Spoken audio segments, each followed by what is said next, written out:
Hello and thanks for coming today. Project management is a very complex activity with many methodologies and frameworks.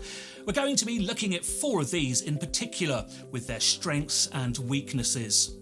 The first project management framework I want to talk about today is Waterfall.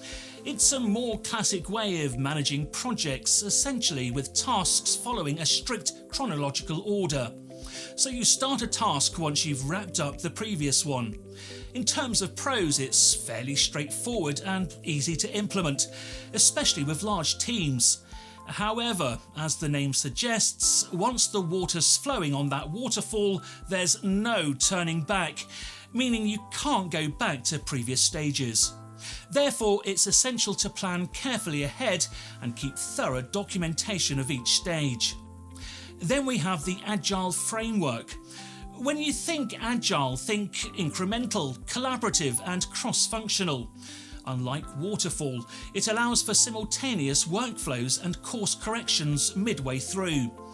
That's because it breaks projects into smaller cycles, which are iterative. So you've got a sticky project with loads of variables and constant changes. Agile might be your best shot. Agile is often referred to as a methodology in its own right, but I prefer to see it as an umbrella term that compromises different methodologies. In fact, the next 2 concepts I'm going to talk about can be considered to be situated within that umbrella.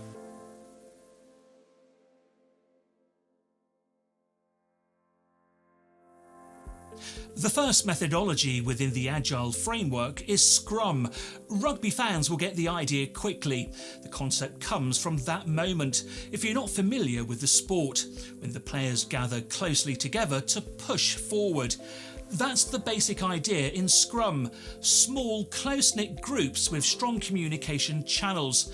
In fact, a common feature in Scrum methodology is a stand-up meeting every day to report on progress made and the next steps. And the last framework I want to talk about is Kanban. This methodology has a very visual nature and prioritises task completion rather than teamwork or any other aspect of the project. The term Kanban refers to a storyboard, which often comes in the format of columns into which work is divided, work to be done, in progress and completed sections. Kanban tends to go down well with those who like organisation and control, and when well implemented, it can be particularly time and resource saving. On the downside, like Waterfall, it's not the most flexible approach and requires process stability. So in short, it's not that one is necessarily better than the others. It really all comes down to the type of project you have and its many variables, including of course budget and resources, both human and material.